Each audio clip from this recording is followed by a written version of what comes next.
So it finishes Spurs 2, Liverpool 1. Liverpool suffering their first defeat of the season, but boy, is it controversial. This is what PGML had to say after the game. They acknowledge a significant human error occurred during the first half of Tottenham Hotspur versus Liverpool. The goal by Luis Diaz was disallowed for offside by the on-field team of match officials.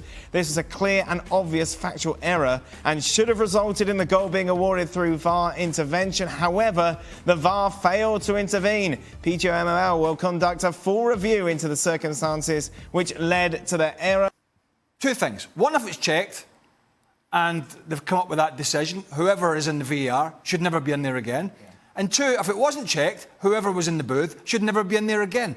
They're not amateurs anymore, right? The referees used to do this job as a hobby, right, on the side. And they'd get a few pittance here and there, but they all had other jobs, right? And it was tough. And I'm not suggesting it's easy, but it should be easier. These are professionals. These guys train every day. They have training on the equipment, on the VAR. They go to seminars. And yet we have the flagship game in the English Premier League today at prime time in England and around the world, and they get this wrong. Right? How many times are you going to have to apologise? Right, it's gone beyond. Howard Webb was on Sky and BT or TNT, whatever it is, a few weeks ago. And all these Muppets were going about going, oh, isn't this great? We're hearing the audio. Shut up. How's about you don't bother with all this sideshow and just get your guys by the scruff of the neck and say, for God's sake, do your job. Yeah. Just do your job. See, the worst thing is there's a protocol. This is not...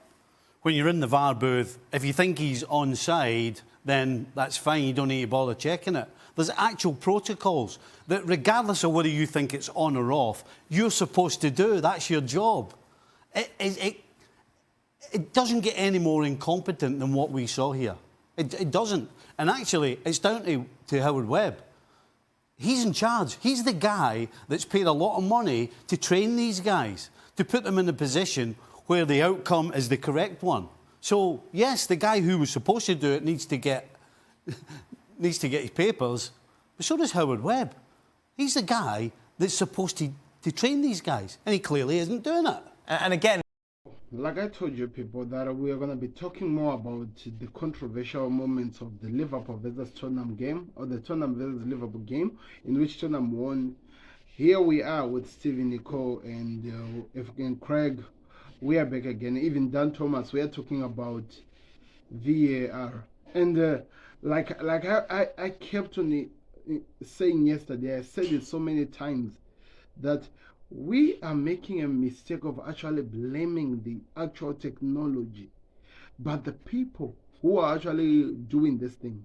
And these two guys have introduced something interesting that I did not put my mind on, or even my eyes on, when I was talking yesterday, which was the owner, the guy who's leading this referees, the guy who came in and act like Eric, for example, I'm gonna use Eric Ten Hag here, who came and said that I'm gonna lead this team with an iron fist.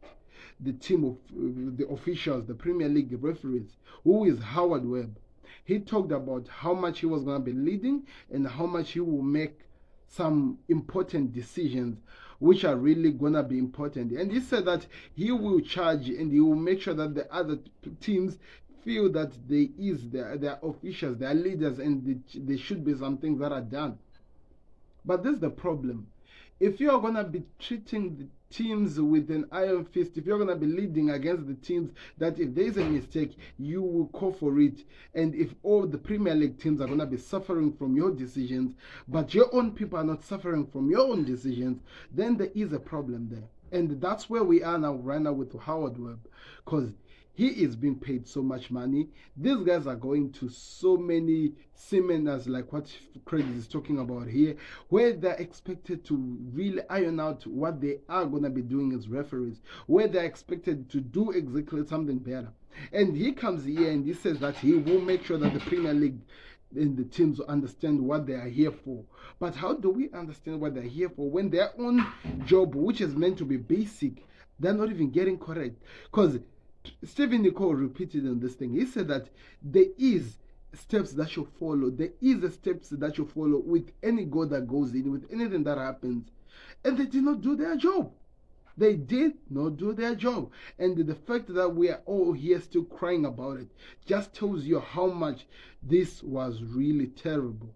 And if the referees are not doing their jobs, we are not only going to look at the referees, we have to look at the guy who's on top of them, who is the one who's making so much money and who's coming up on television telling us that they're going to be making us listen to the video, to the audios of the referees and stuff. We don't want to listen to the audios of the referees, especially after the game. It doesn't make any sense. At the moment, they are supposed to make decisions. At the moment, why can't he intervene as he is the owner, as he is the one who's leading? Why can't he intervene on the VAR decision and tell them that, guys, you're about to make a mistake here. Make sure that you do your decisions very correctly. Because what we saw today or yesterday was really, really, really unbelievable.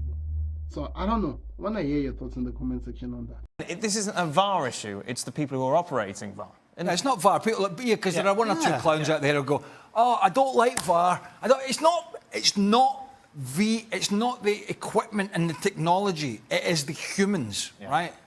People got to understand that, right? It gets a lot more correct than it gets wrong. However, this is significant. Right. This is significant. Yes. Howard Webb has got a huge problem, right? Because Mike Riley was a bit of a buffoon behind the scenes, who was the head of the PGMOL, lacked any real respect or gravitas. Howard Webb has that, right? Because not only was he a fantastic referee, refereed World Cup finals all over the world, but he was coming in with a bit of authority. Yeah. Right? I have authority, gravitas, and I will rule with an iron fist, and we will get this right. He's got a big problem here, as Stevie said, in terms of his job.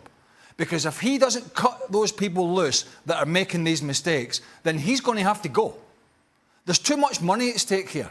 It's a big business now. Premier League, Bundesliga, La Liga, all these leagues around Europe and the world. It's huge business. It's hiring and firing. It's jobs in the line. And quite frankly, he has got, and I know he's just not that long in there, but he's got a huge problem. If he doesn't fix it, they'll have to get somebody else in his position that can do a better job than him. That, of course. I get it that this is not the equipment, the VAR, but the people who are using it. But here's my problem with it. If the people have been given more than how many years, almost close to 5 years, and they're still not getting their decisions correct over using this equipment, then we just have to remove the equipment itself. Because as much as we say that we should not blame the VAR equipment, we should blame the people who are using it. If they just cannot get it correct, then we should just have to remove it. Because they don't know how to use it. How much and how many times are we going to be just talking about this? Keep repeating, keep coming up with so many complaints with no answers. And we are told after they play the videos, after they play the things and they tell us something else. How many times? That's my question, because the things we are seeing, it's really painful that we keep watching these things. We keep being told these things. How many times would this ever make any sense at any given point? Would this ever even be correct? I know, and I'm really in agreement with this. Howard Webb has to take so much responsibility on this because he is the guy who's leading these guys. He is the guy who's coming out and wearing suits and speaking whatever eloquent English, talking to us, trying to confuse us with the English so that we might accept that whatever the mistake that these guys are making, it's correct because they're trying to be more clear to us. They're trying to come and speak to us.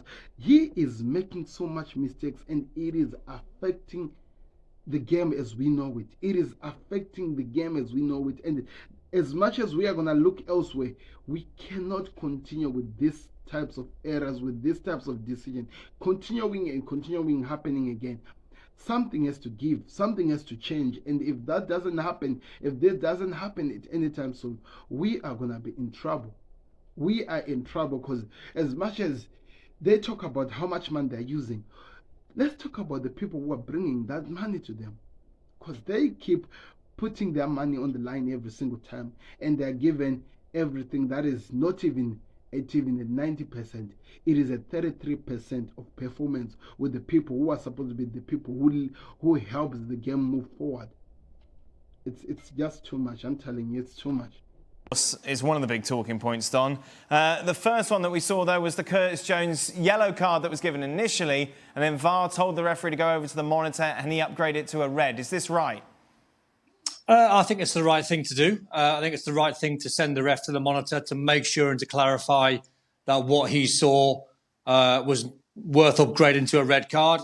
I thought it was a red card. What I would agree with, I think the journalist asked Jurgen Klopp about slow motion. You can't expect a referee to go to a monitor and show him just the slow motion replays. You've got to give it to the referee in real time. You've got to say to him, this is what happened in real time. Then you can have a better understanding of the outcome. You might say, well, he's a bit unlucky, got a little bit of the ball, it was over the top, but he caught the man, but he's actually a fractional away from taking all of the ball. I thought it was a red card, I must admit. When I seen it 2 or 3 times, why did you think it was a red? Yeah. Because not only in these days, the rule changed, I think about 4 or 5 seasons ago, where no longer getting the bit of the ball is deemed to be okay. It doesn't matter if you take the ball anymore. If you're seemed or deemed to have endangered an opponent, then that is a red card. Now, it's borderline, don't get me wrong, but I'm leaning on the side of that tackle endangered an opponent. Therefore, in my opinion, I thought that was the right call. It was a red card. But we shouldn't be showing the referees a slow motion. If you want to show them one angle of a slow motion, maybe fine, but give them 4 or 5 angles in real time. What do you think of this one? I don't think it's borderline. You think it's clear? I think it's clear. I think it's serious foul play. This. Totally disagree with you. If that's not endangering an opponent, I don't know what is. Right? As soon as I saw the replay, it was like red card all day, every day. They need to start bringing intent into it then. Otherwise, we're going to have nobody left on the field. So I'll tell you what, the fact that you're saying he's endangered them, right? Well, he has. Well, I'll tell you what, there was another challenge, right, in the second half. Well, 2 wrongs don't make it right. He's gone over hold the on ball. a minute. I'm just going by your rationale. Udogie made a challenge on Gakpo. He absolutely 100% got the ball. Wasn't even a foul, in my opinion. Udogie, for some reason, got a foul against him and got a yellow card because he landed on Gakpo's ankle with his knee, right? So if we're going to start looking at things as outcome or, well, it's endangering the opponent, explain to me what the difference is between the two. I'll tell you what the difference is. He hasn't played the ball. He's gone over the ball. He's rolled his boot over the top of the ball with his, by the way, studs up, over the ball, leg breaker. You can't call that over the ball. Because the ball's made of rubber. Can you not see the replay? It's come across the top of it. Can you not see a replay? It's come across the top of it. Yeah, that's called going over the ball. No, it's not. Going over the ball is not touching the ball at all. That's called going over the ball. He's touched the ball, but he's gone over the ball. He's gone over the ball with his studs up into an opponent's shin, almost halfway up his shin. It's absolutely crystal clear. No, it's not. I'll tell you, it's so crystal, 100% it's so crystal clear that there's half the planet says it's not, and you say it is. Who's half the planet? Well, so did you listen to it again? What did Lee Dixon say? What? Oh, yeah. Well, there you go. There's plenty. I think he was getting confused. There's 50 split down the middle. People saying it's a red and it's not a red. Listen, it's no 1990, right? The laws have changed, right? Whether you like it or not, that is dangerous an opponent, right? Maybe a few years ago he'd have got away with that. No. If he goes in and cleans the ball out properly, then his studs are, by the way, his foot's lower, his studs are lower. There might be some contact on the way through. That's part and parcel. Unfortunately for Curtis Jones, he doesn't. His ball, he touches the ball, he rolls over the top of it, studs up into the opponent. Not difficult. The game overall. Get some of the decisions, of course, that were made. Of course, you might say that he endangered the player. The way that Curtis Jones came into that injury, how he came into that. But the way the guy, when he put that pressure, he went straight and he was on the ball. Then the ball rotated him to that knee. So as much as people are saying that this was a clear red card, as Craig is saying, as Don Hutchison talking about how he feels like there are borderlines into it, that it could have been a red or could not have been a red. But Craig is saying that it's clear that it's a red card because he's endangering an opponent. This is the problem. The endangering of the opponent is the after result of what they think that the opponent might have been injured. but we could see what Curtis Jones was trying to do there. He went for the ball, then his leg rotated on the ball to the knee of Bissouma, and that for me, you could say that. Well, some people give it, some people don't. But the problem that I had with that decision for where the red card came from was the fact that I saw on the VAR screen where the referee was looking at, and they did nothing but just pause on where Curtis Jones' leg landed, but they did not show how the game came on in real time. In slow motion as well, it even made it look so worse because it looked like he just came straight and he was going for the guy's knee. But the guy went on the ball and the ball rotated on the knee of a person. Because now, if you're talking about how the afterthoughts of the consequences are like that, then Udogie should have been sent off. Because if you look how Udogie came for that Gakpo injury, he came from behind. Cody Gakpo did not even see the player, but he only felt his knee being attacked by the player while the player was trying to get the ball. So, in other words, Udogie's tackle was even way dangerous than the Curtis Jones dangerous, because Udogie's injury actually led Cody Gakpo out, and he's now using he's now putting on the knee braces because the guy is actually injured from that tackle from Udogie, while the other one continued and actually played almost the whole entire game with no any problem. Then you wonder who actually endangered the other player with the tackle, because now what it seems like we are looking at now in this modern game, we are looking at the afterthoughts. How is the player like after the injuries? Then that doesn't make sense. That doesn't make sense at the end of the game. If we're going to be looking at the situations like that, then that makes the game, as we know it, more difficult than it is already is. So I want people to explain to me that. How does that even is allowed to stand while the other one is injured and they actually went out limping because of that injury? I don't get it. I want somebody to explain to me. Oh, how... Well, it wasn't really. You can't really talk about the game. That's the issue that we have here, isn't it? Because Liverpool, as Steve said, good to 20 minutes, end to end, everyone's trying to score. It was fun. Well, I thought Liverpool looked more dangerous with 11 on the field, and we'll never know how the game's going to pan out. In fact, ironically, when Liverpool went down to 9 men, I thought that made it even more difficult for Spurs, because that was the offensive side of it just gone. Yeah. So it was now everybody behind the ball. And to be fair, obviously there was the late on goal. I honestly felt Spurs were not going to score. I thought they had run out of ideas. They tried every trick in the book. Every trick in the book they tried, and Liverpool had gone to a back three and had dealt with it. It was unfortunate. Matip, they got it wide quicker and it comes off his shin. We can talk about... The 2 goals are poor. The 2 goals are poor. Right. I mean, listen, I know everybody's going to feel bad for Matip, but the fact is, it's the same as a striker up the other end. When the ball's coming that quick, you don't need to swing a leg at it. You use the pace of the ball to put it home. And it's the same when you're defending. When there's a ball coming across your 6-yard box as fast as that, you just get your body shape right and the rest will take care of it. You don't swing at it, because that's what happens when you swing at it. And the first one's just terrible defending. Right. I mean, he's so far wide, Gomez sleeping. He just got every single thing wrong about it. But, yeah. You don't have to hit it into the top stand, is what Steve is saying. Right, yeah. You just have to... Just guide it. Pad it out for a corner or do it. Sure. Hindsight, innit? I should have just... But he went for the big waft and... But then he's probably tired. He's probably... they've done a lot of work. Right. They've been up against it. 9 men. Do you think it should have been a red card? No. Tom...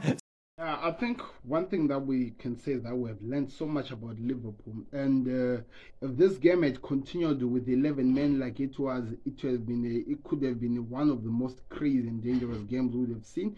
And as well as if this game had remained Liverpool with 10 men as well, I'm telling you, Spurs were going to struggle. Spurs were going to be in trouble over how the game was being played, over the way it was being attacked and being played. It looked like they had it all. It looked like they had it all. It looked like they played it all and they did everything that they could. But at the end of the day, things did not go according to plan. Yes, I know there was an own goal. And yes, we should be feeling for Matip. But as you can hear from Steve Nicol, a professional, that in that situation, you don't have to try to hit it. Just try to set your body well, and it will guide the ball also. It goes, and It's just an error that happened. Maybe he was tired, like they are talking about. It happened. But all in all, I have to say, as a Liverpool fan, I was really impressed with my team. I watched these guys fighting with 11 men. They were even more dangerous with 11 men. They became even more dangerous as well with 10 men. But at 9 men, it was only all players under this one. There was a trend. It was not even a roadblock. It was not even a bus at the back. There was a trend at the back, and the trend could not hold it in because there was an ongoing end. But we saw so much from my team, and if I am Klopp, there is something I can build on to here with this team. There's something that I can say I'm looking forward to with this team. Anyway, let's see what happens. But yeah. Spurs unbeaten, only them and Arsenal now. Do you know what? They're going to be in some entertaining games this season, Tottenham, because they're a good side to watch. I think the lads are right. I think it was an amazing game to watch. I thought it told us a lot about Liverpool as well, the way they started the first half an hour. They took the game to Tottenham. But Tottenham under Postecoglou are not going to be afraid of anyone. I think they're going to die on their sword and live by it at the same time. I think they're going to take a lot of scalps this season. They might lose a 4-3. They might lose the 3-2. But that's what Spurs fans want in terms of entertainment. And when they come out on the right side of the results like they've been doing this season, it just goes to show if you get a positive man in who gives positive energy and gets these players and improves these players playing the right football, this team can go a long way. They've got some games coming up, the next 3, they can win all 3. They've got teams down at the bottom where the form that they're in and the way they're playing and the goals they're scoring, they could be a threat to many teams this season. I think that's it. That's all that we can say here. Tottenham are a dangerous team, and they are the only teams unbeaten with us now at the moment. Man City were beaten by Wolves. Still don't make any sense. And so many things happened. But Tottenham proved to us that they are a team to watch. They are a team to watch. Let's see how they progress in terms of how they're developing this exciting team, this exciting football team that has so much to prove, and there's so much to actually offer so many people. So it's exciting times if you're a Spurs fan, but trust me, games like this, we all know of the football gods. If you're a Spurs fan and you are being shamelessly, the way I saw expression talking about how he's shameless about how the game went on and he's going to celebrate. We saw this with Manchester United. It can always turn against you in the next game and you'll be confused what is happening. These situations like this, you have to be really careful with what you say. Don't upset the football gods. We always talk about these things. Everyone has to believe that the football gods are there. And if you're going to be shameless when the VAR or when the referees have done another team bad and you ain't there, it always comes back to haunt you people. I don't know. Let me know your thoughts in the comment section. This was a good game. And if it wasn't of the officials, it could have been a different game. Liverpool actually scored first after being given a red card. A different game indeed. But here we are. Click the like button, subscribe to the Connect. Let me know your thoughts in the Connect and where you see the game going next. And where you see the decision makers of this game are going to be done, what exactly will be done. Because at this moment, we just need more answers because there are so many questions. Click the like button and follow me for more.